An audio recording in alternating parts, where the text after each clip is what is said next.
নমস্কার বন্ধুরা, আজকে নিয়ে চলে এলাম গাজরের একটা নতুন রেসিপি, গাজরের রসমালাই।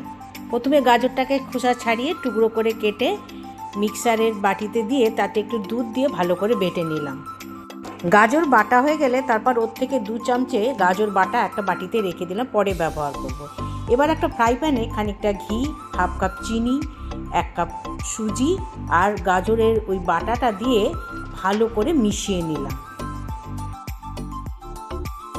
সমস্ত জিনিসটা ভালো করে মিশিয়ে নিয়ে তারপর ইন্ডাকশানে বসিয়ে দিলাম, দিয়ে নাড়তে থাকলাম যতক্ষণ না একটা মণ্ড তৈরি হয়ে যায় ততক্ষণ পর্যন্ত। নাড়তে নাড়তে যখন ডেলা হয়ে এলো তখন ওতে দিয়ে দিলাম 2 চামচে গুঁড়ো দুধ, দিয়ে আবার ওই গুঁড়ো দুধটা ভালো করে মিশিয়ে নিলাম ওই ডেলাটার সঙ্গে। এবার ডেলাটা রেখে দিলাম ঠান্ডা হবার জন্য। যখন ঠান্ডা হয়ে গেল ওর থেকে ছোট ছোট বল আকারে গড়ে নিলাম।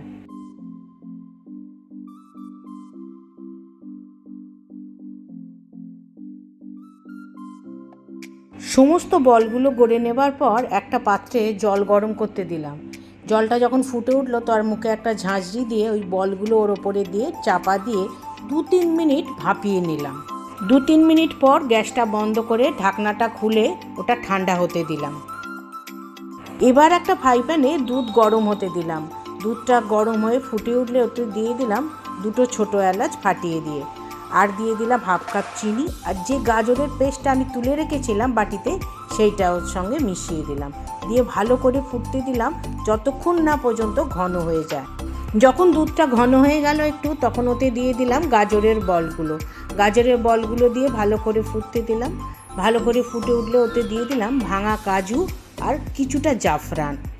সব কিছু ভালো করে ফুটিয়ে নিয়ে ইন্ডাকশান বন্ধ করে হাফ চামচে গোলাপ জল দিয়ে দিলাম। ব্যাস তৈরি হয়ে গেল আমার গাজরের রসমালাই।